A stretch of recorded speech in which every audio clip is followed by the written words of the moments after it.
au programme aujourd'hui, je vais vous montrer le vrai coût de la rémunération du président de SAS pour la SAS, et vous allez voir que ça dépend, ce coût il est variable. Je vais vous expliquer comment comprendre ce coût très simplement. On verra ensuite 3 exemples concrets de compléments de rémunération, 0 charge sociale et 0 impôt. On fera un petit focus sur les frais de véhicule. On parlera bien sûr de l'intéressement, 9,7% seulement de charges sociales. Donc, on ne peut pas faire ce webinaire sans parler de l'intéressement. On parlera de ce qu'on appelle les rémunérations différées. On fera le point sur les dividendes, le vrai gain financier. Je vais vous montrer exactement pour 1 000 € ce que vous payez en charges sociales et en impôt sur le revenu au titre de rémunération, et je vous montrerai ce que vous paierez en charges sociales, en prélèvements sociaux et en impôt sur le revenu si vous versez des dividendes. Voilà, le cumul micro-entreprise président, il y en a un certain nombre d'entre vous, j'ai vu là dans ceux qui sont présents, ils se reconnaîtront, certains entrepreneurs qui ont déjà posé la question, pourquoi pas créer une micro-entreprise à côté de mon statut de président. Je vous expliquerai ce qui est possible et ce qui ne l'est pas, et on terminera avec un beau tableau, vraiment le hit parade de toutes les stratégies de rémunération, les moyens de se rémunérer. Comme ça, vous aurez une vision globale et synthétique. Vous pourrez faire une capture écran pour pouvoir travailler ça chez vous ensuite et faire votre plan d'action. C'est parti. Vous n'oubliez pas de poser vos questions dans le chat à droite, bien évidemment. J'y répondrai soit au fur et à mesure, s'il y en a pas trop, soit à la fin, si ça se bouscule. Donc, le vrai coût comparé de la rémunération du président de SAS. Vous allez comprendre, c'est très simple. Alors, ce tableau, il vous montre quoi? Il vous montre le taux de cotisation, charges sociales, URSSAF, retraite, prévoyance, mutuelle, etc., en fonction de la rémunération annuelle du président. Donc, rémunération est par tranche. Donc, je vous explique.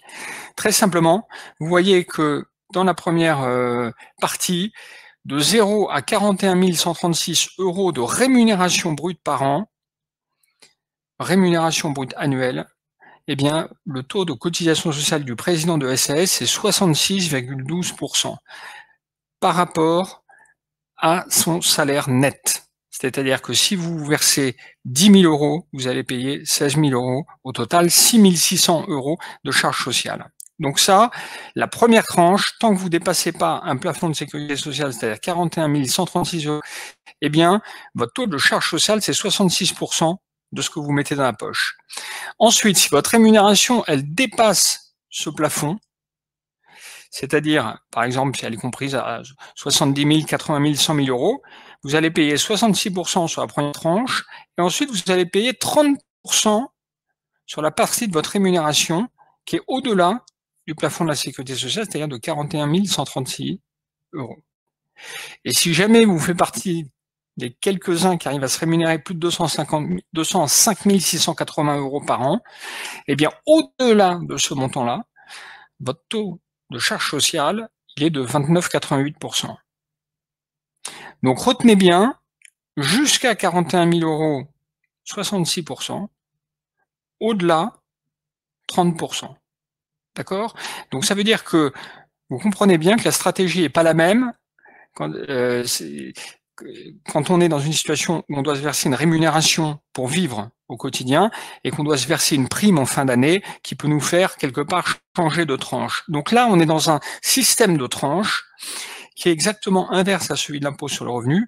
Les tranches de l'impôt sur le revenu, vous le savez forcément, c'est que plus la tranche augmente, plus votre taux d'imposition est élevé. Et bien là, plus la tranche augmente, plus le taux de cotisation va baisser. Donc ça, c'est très important. Et je peux vous dire que ce tableau, il n'est pas facile à faire parce que les taux de charges sociales changent tous les ans. Donc là, vous avez vraiment les chiffres 2021. Et ce tableau, je l'ai cherché, je peux vous dire, sur Internet, il y a la documentation, personne ne l'a jamais fait. Donc, par ce schéma, vous allez voir pourquoi il va vous parler de ce schéma, parce que juste après, je vous en montre un autre. Ce schéma, il vous permet de visualiser taux de charge sociale. Alors, voilà, pardon.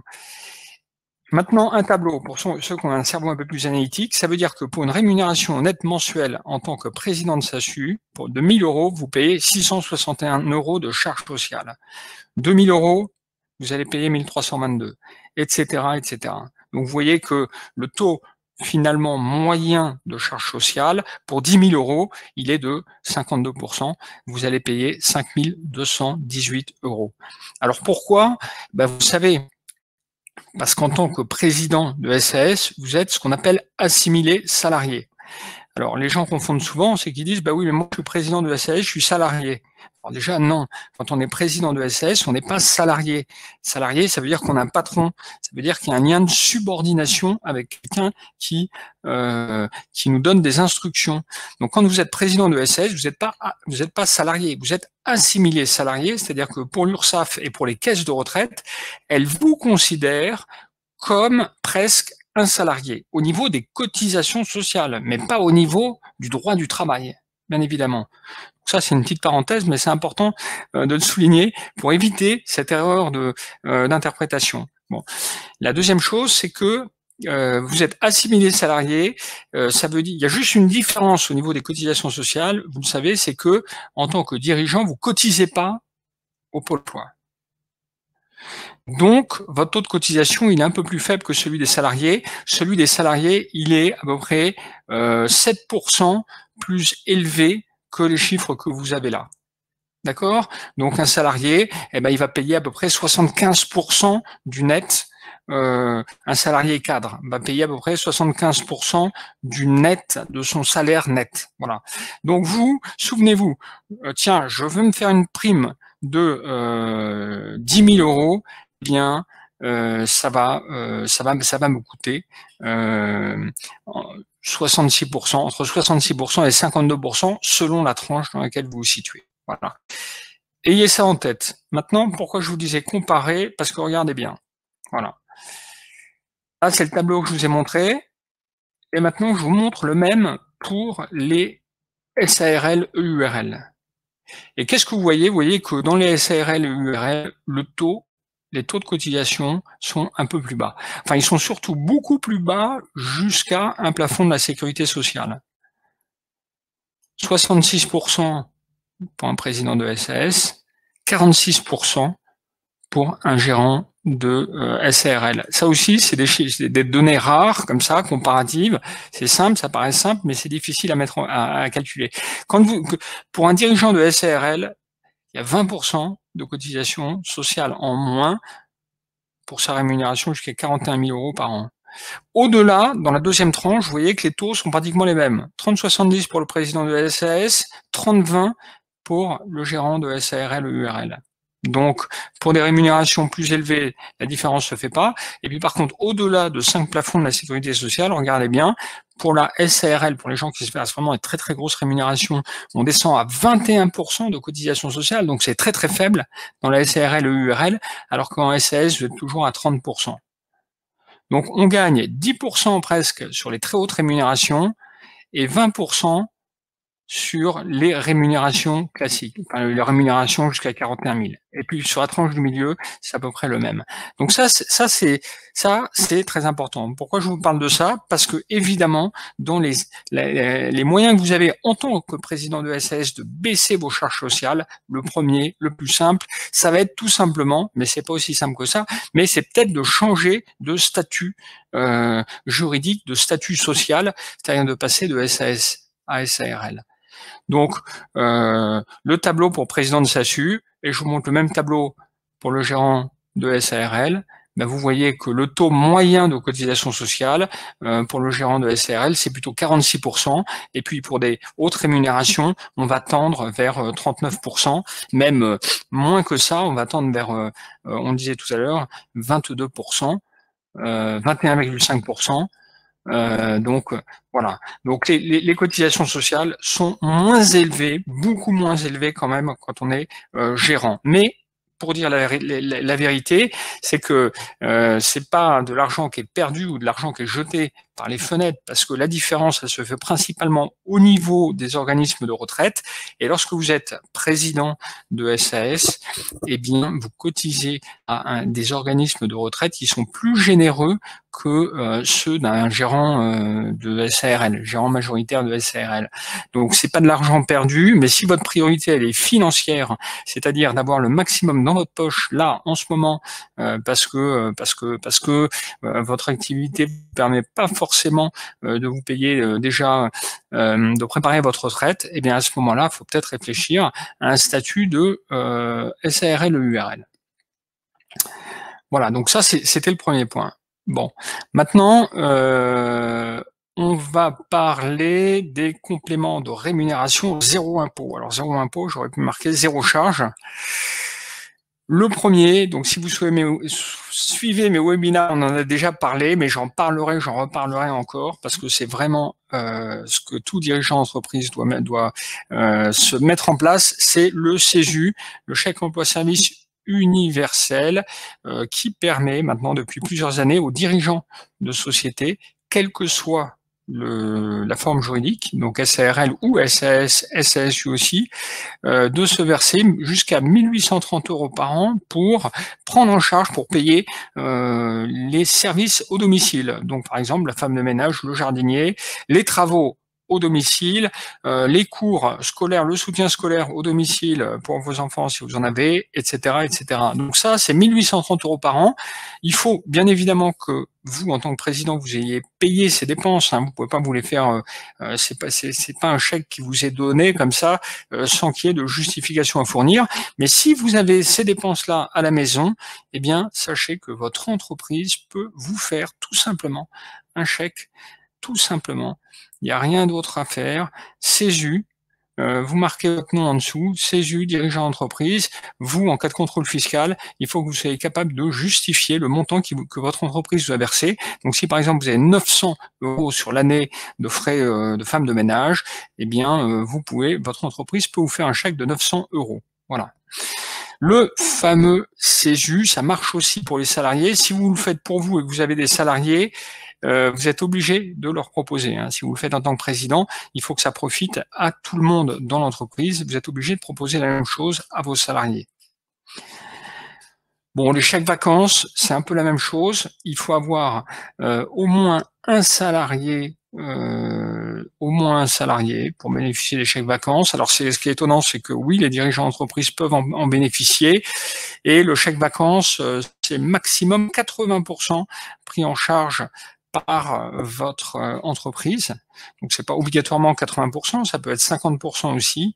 Et ça, vous allez l'acheter, ça s'achète en ligne, vous regardez, il y a des organismes agréés qui vous permettent d'acheter des chèques vacances que vous distribuez ensuite dans votre entreprise.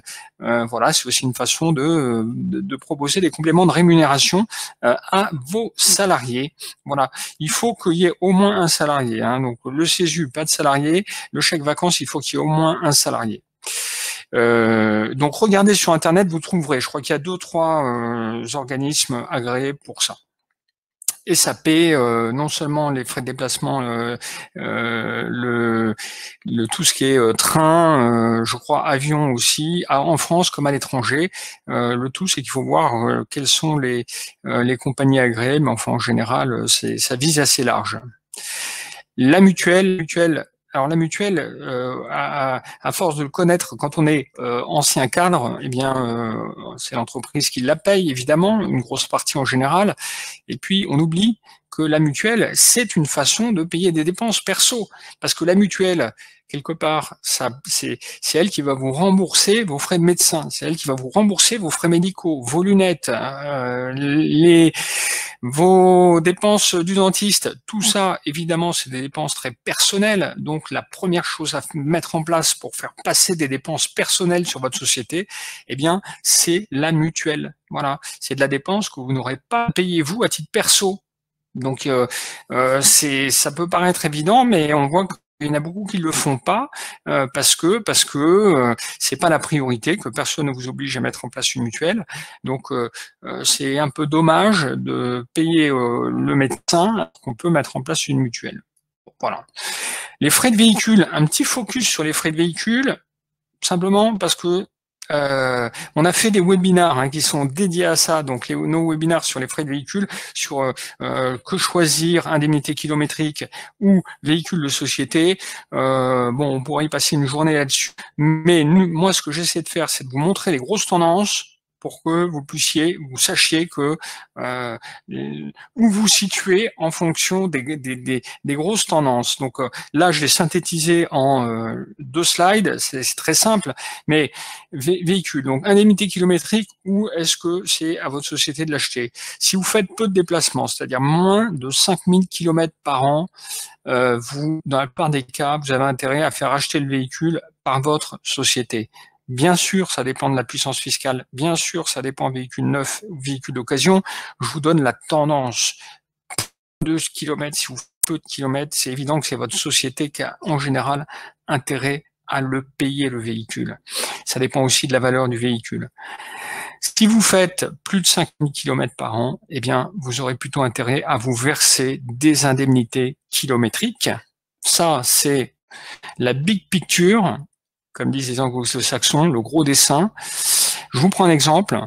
Voilà, si vous faites 5000 km par an, vous allez vous rembourser pour un véhicule qui a 5 chevaux de puissance fiscale, vous allez vous rembourser bien 2715 € d'indemnité kilométrique, donc 300, dont en fait 300 € de carburant. C'est-à-dire que si vous faites 5000 km par an, voilà, ça va représenter à peu près 300 € de carburant. Et si vous faites 20 000 km par an, ça va représenter à peu près 120 € de carburant, et vous allez vous verser 7280 € d'indemnité kilométrique. Donc vous voyez bien qu'en faisant 20 000 km par an, vous allez vous verser un complément quelque part de revenus qui va permettre de rembourser la voiture, peut-être si vous l'avez empruntée, mais qui va permettre de payer l'assurance. Mais le complément, c'est quand même 6 000 € dans le deuxième cas, alors que dans le premier, eh bien, ce n'est que de 2400 €. Voilà. Donc avec des simplifications comme ça, essayez de vous positionner, vous, par rapport à ça. Est-ce que vous faites plutôt 5000? Est-ce que vous êtes plutôt sur 20 000? Et évidemment, l'intérêt, ce sera plutôt de prendre un véhicule d'occasion puissant qui vous permet d'augmenter le montant de vos indemnités kilométriques si vous faites beaucoup de kilomètres, beaucoup de déplacements. Attention à la taxe sur les véhicules de société si vous faites plus de 15 000 km par an, elle est obligatoire. Et pensez bien évidemment à calculer vos indemnités kilométriques pour tous vos déplacements, tous les déplacements que vous alliez chez les prospects, chez les fournisseurs, chez les futurs associés. C'est pas forcément pour aller voir des clients les indemnités kilométriques.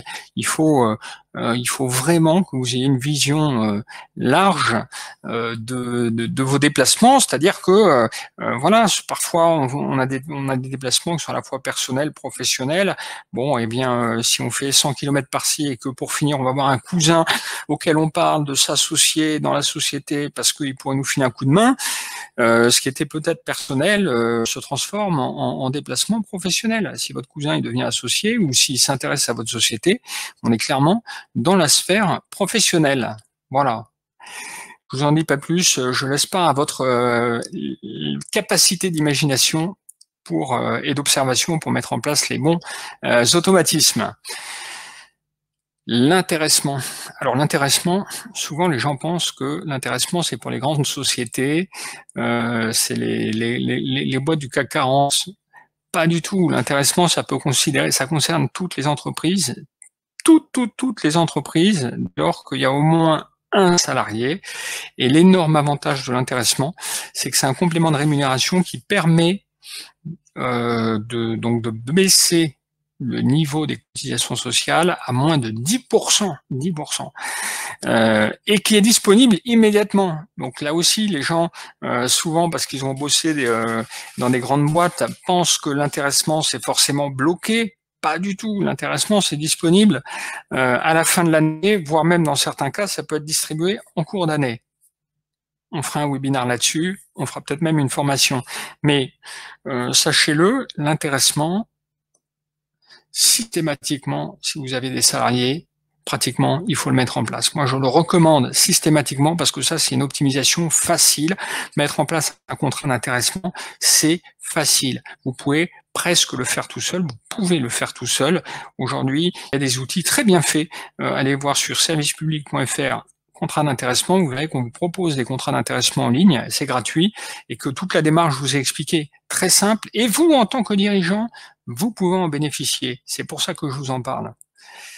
Donc, le contrat d'intéressement, bon, on fera un webinaire là-dessus, hein, encore une fois, on en parlera. Je crois même que j'ai déjà fait le webinaire. Donc, il est disponible sur la chaîne Sobiz.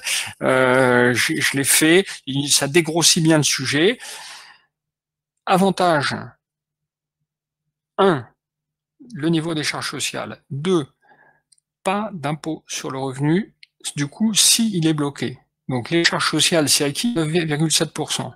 Bon, sachant que l'intéressement, ça peut représenter 20% de la rémunération, donc plafonné à 27 000 € je crois, par an, pour le montant de l'intéressement, pas de la rémunération. Donc vous voyez qu'on parle quand même gros sous.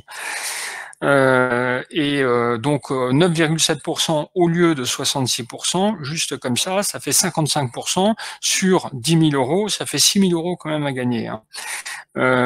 Donc, charge sociale. Pas d'impôt sur le revenu si c'est bloqué, si jamais vous bloquez l'argent sur un plan d'épargne d'entreprise pendant 5 ans, il y a 0 impôt sur le revenu. Que demander de plus? Vous pouvez demander de plus. Eh ben, 3, le fameux abondement. Abondement, ça veut dire que l'entreprise rajoute à l'intéressement une surcouche financière. Donc, si vous avez un intéressement de 1 000 €, votre entreprise peut verser en plus 300%, donc jusqu'à 3 290 € en plus de vos 1 000 €, en plus de ce que vous avez bloqué vous, et ben votre entreprise peut ajouter une couche à ça. Donc c'est quand même, voilà, c'est ce qu'on a appelé le boost 2, c'est le 3e avantage de l'intéressement qui fait que c'est une arme extrêmement puissante puisque ça permet, si vous voulez, d'avoir un revenu qui est supérieur d'une certaine façon à ce que ça a coûté à l'entreprise puisqu'il n'y a pas d'impôt sur le revenu. Donc, c'est presque un taux qui est négatif. Et en plus de ça, dans certains cas, on n'en a pas parlé là, je m'en aperçois d'un seul coup, il y a un crédit d'impôt qui permet, en plus de gagner de l'impôt pour la société, d'avoir un crédit d'impôt, c'est-à-dire de baisser son impôt sur les sociétés si elle met en place l'intéressement. Très puissant l'intéressement, vraiment, notez-le, il faut mettre en place si vous avez des salariés en plus de vous. Hein.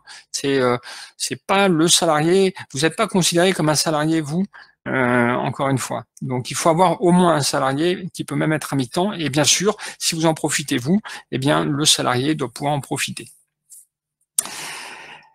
Les rémunérations, je réponds aux questions après, hein. Il y en a beaucoup, donc on prendra le temps de revenir là-dessus. Rémunération différée. Alors rémunération immédiate, c'est votre salaire, ça peut être l'intéressement aussi si vous le touchez à la fin de l'année. Encore une fois, l'intéressement, il peut être versé chaque année, c'est d'ailleurs le cas dans la plupart des petites entreprises.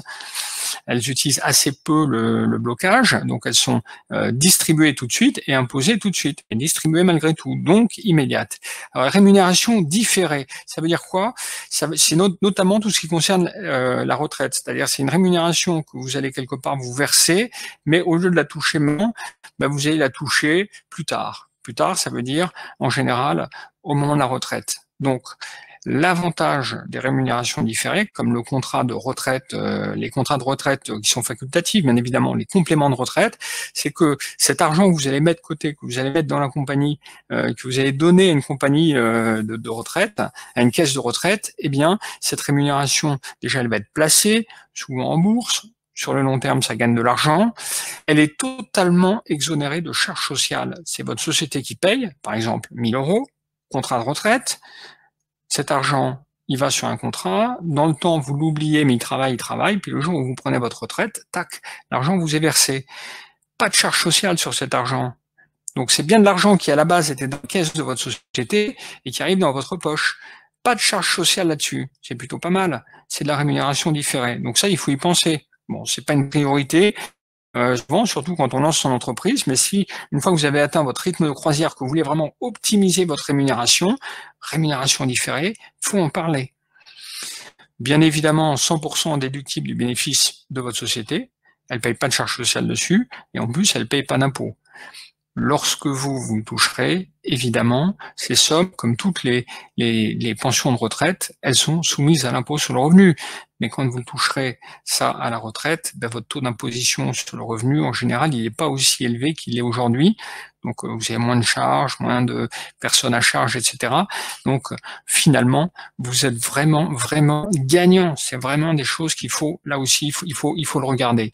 Bon, le plan d'épargne retraite, alors le PER, le PERCO, individuel collectif, ça, c'est pas trop mon métier d'expert comptable. Je vais pas vous conseiller là-dessus. Votre banquier le fera mieux que moi.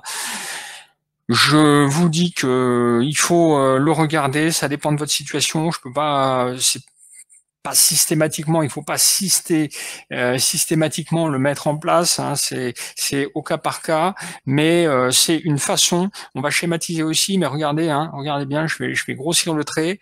Ça veut dire quoi? Ça veut dire que cet argent qui est dans les caisses de votre entreprise, vous le mettez sur un PER, PERCO, un PERCO, c'est de l'argent qui va être le plus souvent placé en bourse sur un support que vous allez choisir, plus ou moins. Alors la bourse est très haut en ce moment, peut-être pas le moment de le faire, mais dès que ça va baisser, il faudra peut-être y penser. Eh bien, c'est un portefeuille d'actions, c'est votre argent qui est dans la société qui va aller sur un portefeuille d'actions dont vous êtes le bénéficiaire et qui va vous être rendu le jour où vous prendrez votre retraite. Donc ça veut dire quoi? Ça veut dire que via ces contrats de retraite, quelque part, vous constituez un portefeuille d'actions, un portefeuille d'épargne qui est financé par votre société. Donc c'est un peu comme si vous ouvriez un compte placement titre et que votre société, eh bien c'est elle qui payait votre épargne, qui payait vos actions. C'est quand même pas mal. Parce qu'évidemment, si vous voulez placer votre argent aujourd'hui sur des actions, eh bien vous le faites avec votre argent personnel sur lequel vous avez payé des cotisations, des charges sociales. Donc au final, il vous reste assez peu. Donc là, on est vraiment en amont, on est au niveau de l'entreprise qui cotise pour constituer ce portefeuille d'actions dont vous bénéficierez évidemment le jour où vous prendrez votre retraite. Un point de vigilance, c'est les frais d'entrée. Ça, évidemment, personne ne vous en parle, mais sachez quand même que le banquier, le jour où il vous fait signer le contrat, bah, quelque part, vous regardez bien ce que vous signez, vous verrez que vous avez des droits d'entrée qui sont d'à peu près 4%. Alors, c'est très variable, hein, ça peut aller de 2 à 6%, on va dire. Et après, il y a des frais de gestion sur le placement que vous avez fait, qui eux aussi sont variables entre 0,7 et 2% par an. Donc votre portefeuille il a intérêt à tourner. Donc surtout ne placez pas aujourd'hui de l'argent sur des produits qui sont des produits des obligations d'État, etc. Parce que c'est 0,20, ça rapportera 0,01 ou 0,2%. Et encore, les taux sont encore négatifs dans certains pays. Et avec les frais de gestion, eh bien vous allez perdre de l'argent. Donc il faut faire gaffe. Il faut plutôt être offensif si vous rentrez sur ce type de contrat, c'est-à-dire viser des supports qui vont vous permettre de gagner 4, 5, 6%. Alors il y a les placements immobiliers aussi, hein, j'en ai beaucoup parlé récemment. Tout ce qui est investissement dans l'immobilier, il y a des solutions qui permettent d'investir indirectement dans l'immobilier via des actions et qui sont beaucoup plus rentables que ça. Et évidemment, vous pouvez passer par des courtiers. Frais d'entrée minorés, Xavier Bouchenot nous dit, Xavier merci, que en effet il y a des droits d'entrée qui sont inférieurs à ça. Je vous dis ça comme ça, c'est évident que si vous allez voir un banquier traditionnel, vous allez payer le prix fort. Si vous passez bien évidemment par des courtiers, vous paierez beaucoup moins. Alors, on revient vraiment dans quelque chose de plus concret, dividende, rémunération ou dividende. Quelle différence aujourd'hui, en 2021, pour le président de SAS? Ça, vous êtes nombreux à me poser cette question. Quasi systématique, c'est la question qu'on me pose le plus souvent. Après, comment ça va? On me dit souvent, alors, dividende ou rémunération? Alors, ben je vais vous répondre. Là, les chiffres vont parler d'eux-mêmes. On a mis en chiffres, on a mis en base les chiffres, on a un peu simplifié justement pour répondre facilement, mais vous allez voir, vous allez tout de suite comprendre. Vous avez 1000 euros dans votre société. Vous dites rémunération ou dividende. Si vous choisissez dividende, c'est que vous allez devoir payer de l'impôt sur les sociétés. la société va devoir payer de l'impôt sur les bénéfices. Hein. Qui dit dividende dit bénéfice. On ne peut pas distribuer des dividendes s'il n'y a pas des bénéfices. Donc, la société, elle va payer 15% ou 25% au-delà de 38 120 de bénéfices, mais dans la plupart des cas, on va dire que c'est 15%. En rémunération, elle ne paie pas d'impôt sur les bénéfices, évidemment. Ensuite, pour les dividendes, on va payer les prélèvements sociaux.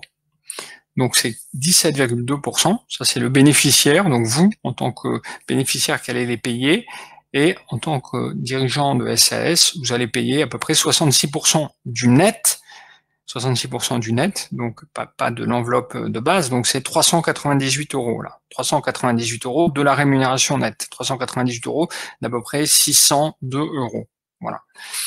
66%, pardon, 66% de 602 euros, ça fait 398. Impôt sur le revenu minimum. Alors, l'impôt sur le revenu, eh bien, si vous avez des dividendes et que votre taux marginal d'imposition, c'est 0%, ben vous paierez 0% d'impôt sur le revenu. Le maximum, c'est le système de la flat tax. Je vous réexplique pas ça, mais maximum, sachez que l'impôt sur le revenu sur les dividendes, c'est 12,8%.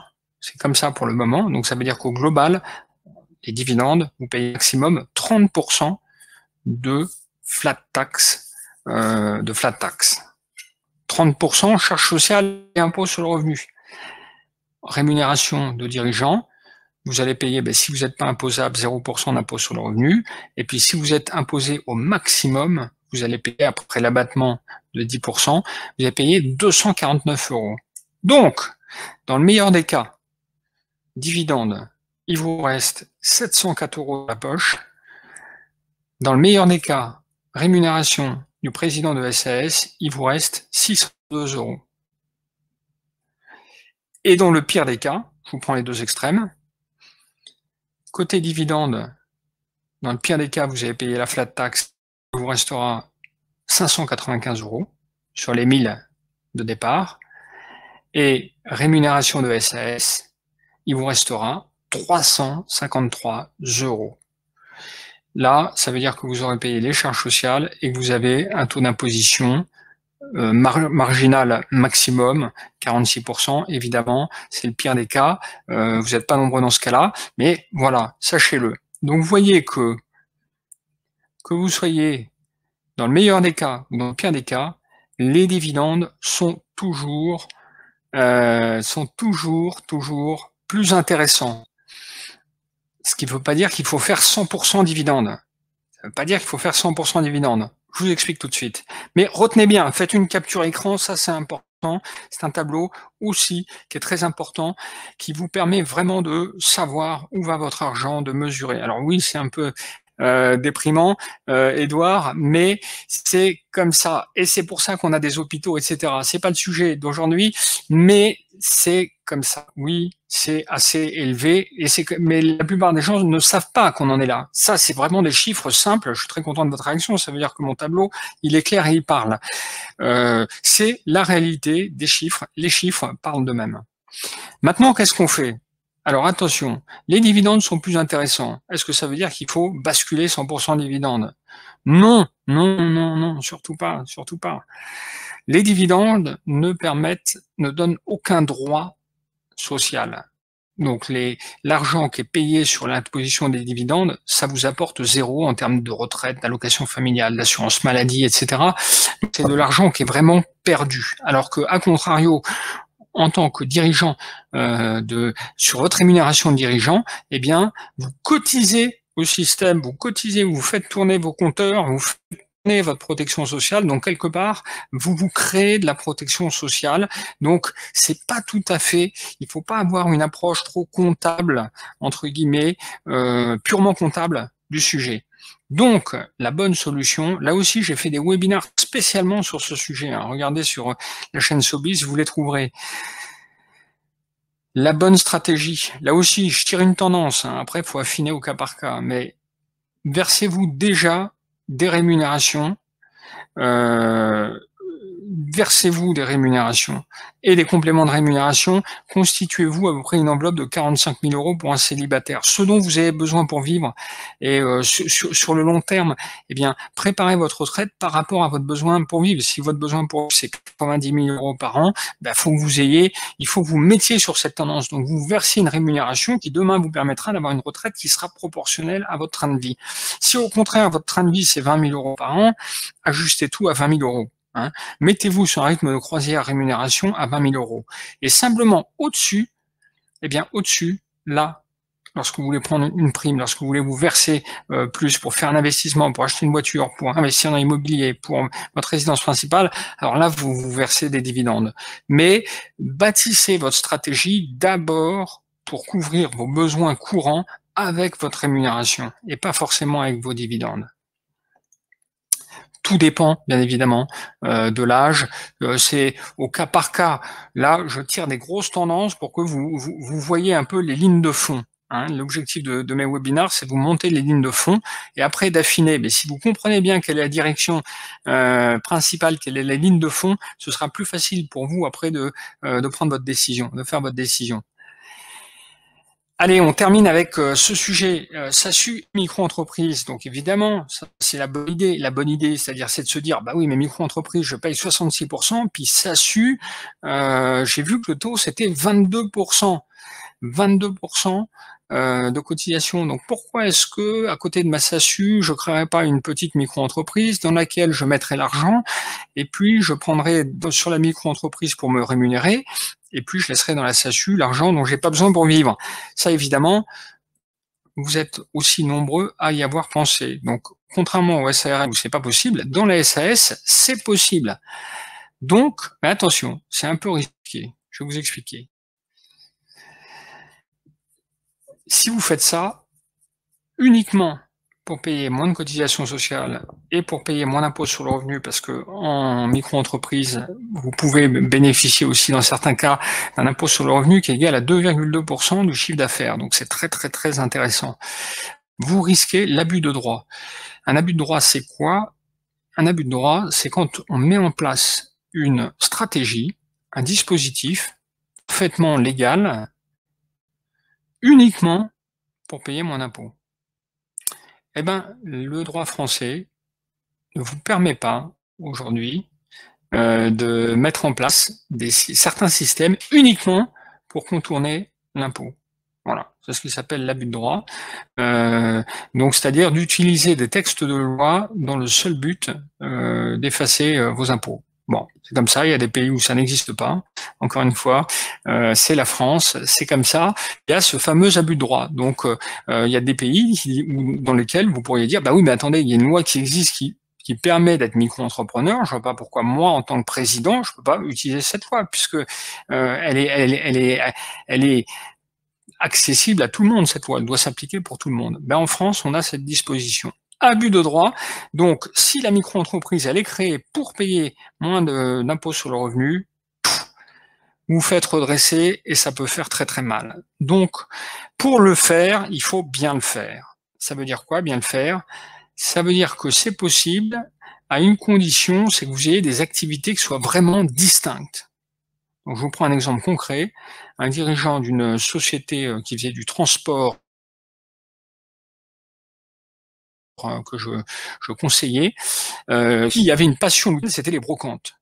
Donc, il avait sa rémunération de président de SAS qui faisait du transport, et le week-end, il allait vendre et acheter sur les brocantes, il faisait son petit commerce.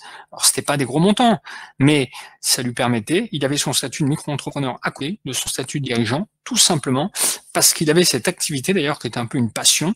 Il achetait, il vendait, il achetait, il vendait, il achetait, il vendait. Voilà. Bon. Donc ça, c'est pertinent. Deux activités vraiment distinctes. Mais si c'est pour faire une activité de formateur sur la SAS et de coach en micro-entreprise, ce n'est pas possible. Oubliez, vous prendriez trop de risques. Donc, évidemment, c'est intéressant parce que, je vous rappelle les chiffres. D'un côté, 66% de cotisation sociale sur rémunération du président. De l'autre, 28% sur la micro. 28% du net. 22% du chiffre d'affaires. Pour les puristes et ceux qui connaissent un peu le sujet, micro-entreprise, on paye 22% de cotisation sur le chiffre d'affaires, ce qui représente 28% du net. Donc là, comme ce qui m'intéresse, c'est les chiffres par rapport à la rémunération nette, par rapport à ce qui vous reste dans votre poche, il faut comparer ce qui est comparable, 28% à 66%. 28% pour les micros, 66% pour les présidents de SAS. Donc, évidemment que c'est tentant. Alors, il y a une troisième solution.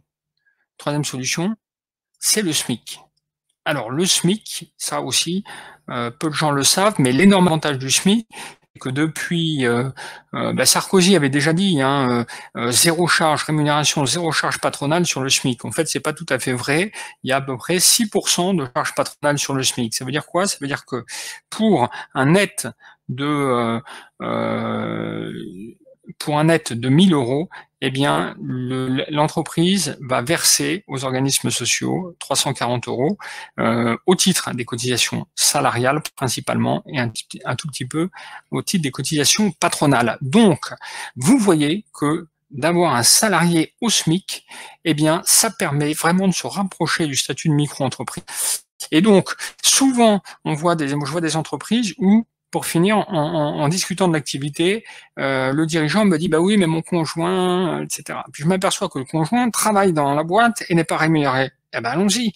Pour optimiser les cotisations sociales, rémunérez votre conjoint s'il vous aide, même temporairement, s'il a peut-être un autre job à côté, à plein temps, mais s'il participe à la vie de l'entreprise en organisant des dîners à la maison, des choses comme ça qui contribuent à l'activité. Alors, dîner à la maison, c'est quand même un peu particulier, mais souvent, le conjoint participe de façon plus ou moins structurée à l'activité. Eh ben, salariez-le, votre conjoint, et versez-lui un SMIC. Ou sinon, votre conjoint, statut micro-entreprise. Ça, c'est tout à fait faisable. Mais par contre, il faut qu'il ait une fonction réelle. Donc, voilà. Bon, alors évidemment, vous pouvez mettre d'autres membres de la famille, mais là, l'objectif, c'est quand même, on est dans un système d'optimisation de votre rémunération. Donc, si vous distribuez ça aux petits-enfants, aux cousins, aux neveux, etc., c'est quand même de l'argent qui n'atterrit pas dans votre poche à la fin. L'objectif, c'est que ça atterrisse. Je suis en train de vous expliquer comment optimiser votre rémunération de dirigeant, pas d'optimiser de la rémunération de toute la famille. Donc, mais en général, le conjoint, si vous vivez en couple, eh bien, ça partage les mêmes frais. Donc, la dynamique est quand même une dynamique plus simple. Voilà. Donc, vous pouvez, oui, c'est possible. C'est une façon d'optimiser, c'est de rémunérer son conjoint ou de le mettre en micro-entreprise. On termine avec un tableau unique au monde. C'est nous qui l'avons fait, ce tableau. Vous ne le verrez nulle part ailleurs, regardez bien. C'est le tableau des hit parades de tous les compléments de rémunération, etc. Alors, on va les descendre rapidement, vous allez comprendre. Combien coûte à votre entreprise, donc, 100 euros qui atterrissent dans votre poche? Donc, si vous versez des indemnités kilométriques, quel que soit votre niveau d'impôt sur le revenu, ça te coûte 100 euros. 100 euros, zéro charge sociale, zéro impôt sur le revenu. Si vous versez le CESU, chèque vacances mutuelles, dans certains plafonds, 100 euros, ça coûte 100 euros. Donc on a un taux d'efficacité de 100%. Rémunération différée, les retraites, on l'a vu, 100 euros, même chose, pas de charge sociale, pas d'impôt sur le revenu. Au moment où c'est versé, en tous les cas. L'intéressement, ça commence à coûter, donc 111 euros s'il n'y a pas d'impôt sur le revenu, c'est uniquement les 9,7% du montant brut. Voilà, 124 euros, 158 euros si vous avez un impôt sur le revenu à 30%. Alors, si vous versez un loyer, on n'en a pas parlé là, j'en ai pas parlé parce que c'est un sujet qui est large. Là aussi, allez voir les webinaires qu'on a fait sur le sujet. Si vous versez un loyer, c'est un peu intéressant parce que les cotisations sociales sur les loyers sont de 17,8%, donc ça ressemble un peu à l'intéressement, un peu plus élevé, mais c'est le même système. Donc là, vous voyez aussi que c'est plus intéressant que la rémunération. Les honoraires d'une micro-entreprise, 128, 144, 183. Les dividendes, 142, 168, 168. Oui, parce que c'est plafonné. Et la rémunération du président de SAS, vous le voyez, 151, 170, 216, n'en rajoutez pas, ne cassez pas votre écran, 216 euros, oui, c'est ce que ça coûte, 100 euros dans votre poche, ça peut coûter, dans le pire des cas, 216 euros à l'entreprise. Donc vous voyez que, avant d'en arriver là, il y a quand même des solutions que vous devez regarder, que vous devez analyser et que vous devez envisager. Ce tableau, voilà, il synthétise la situation, la problématique. Donc faites le plein de ce qui est ouvert, faites le plein et puis essayez de mettre en place, selon l'activité, selon votre situation personnelle, les compléments de rémunération que l'on a évoqués. Eh bien voilà, c'est terminé, on est dans les temps. Maintenant, je réponds alors à vos questions. Il y en a pas mal, il y en a auxquelles j'ai répondu hein, très rapidement lorsque je les ai vus passer. Donc je les reprends dans l'ordre. Je les reprends dans l'ordre. Donc, toc toc toc. Alors, oui, les charges sociales. Les taux de charge sociale, 75-80%, tout dépend de savoir quelle est la base de référence. Si la base de référence, c'est le salaire brut, le taux de charge sociale, il est un peu plus faible. Alors 75-80%, c'est celui des salariés, Mathieu. C'est celui des salariés. 75-80% du salaire brut, eh bien, 75 à 80%. 22-23% pour les charges sociales salariales et jusqu'à 45% pour le reste. Les présidents et le mandataire social ne sont pas soumis aux obligations des CCN. Bonne question. Si, il y a des conventions collectives qui sont obligatoires, enfin dont les dispositions s'appliquent au président, au cadre dirigeant, etc. Alors il faut voir convention collective par convention collective. Est-ce qu'on peut bénéficier du CESU si on ne se verse pas de salaire? Bonne question. Je crois que non, en effet. Il faut se verser une rémunération pour pouvoir bénéficier du CESU, sauf pour les entreprises individuelles. Donc en tant que dirigeant de SAS, je vérifierai, mais il me semble qu'il faut en effet une rémunération minimum. Pour travailler. Donc, si la femme de ménage, voilà, cas particulier, oui, si votre femme de ménage, elle fait une partie pro, partie perso, en théorie, il faudrait qu'elle ait deux rémunérations, une pro, une perso. Maintenant, raison de plus pour pouvoir justifier eh bien, le fait que ça passe sur la société. Franchement, je pense que le périmètre de travail de ménage, il est quand même assez difficile à contrôler. Chaque vacances, un salarié autre que le président. Chaque vacances, oui, il faut qu'il y ait un salarié autre que le président. Peut-on mettre en place une mutuelle sans se rémunérer, Anthony? Non. Je ne l'ai pas dit, mais en effet, une mutuelle suppose obligatoirement une rémunération. Donc le CESU, oui. Oui, CESU, donc c'est pour payer les dépenses personnelles. C'est vraiment présenté comme ça, hein, c'est tout ce qui est à domicile.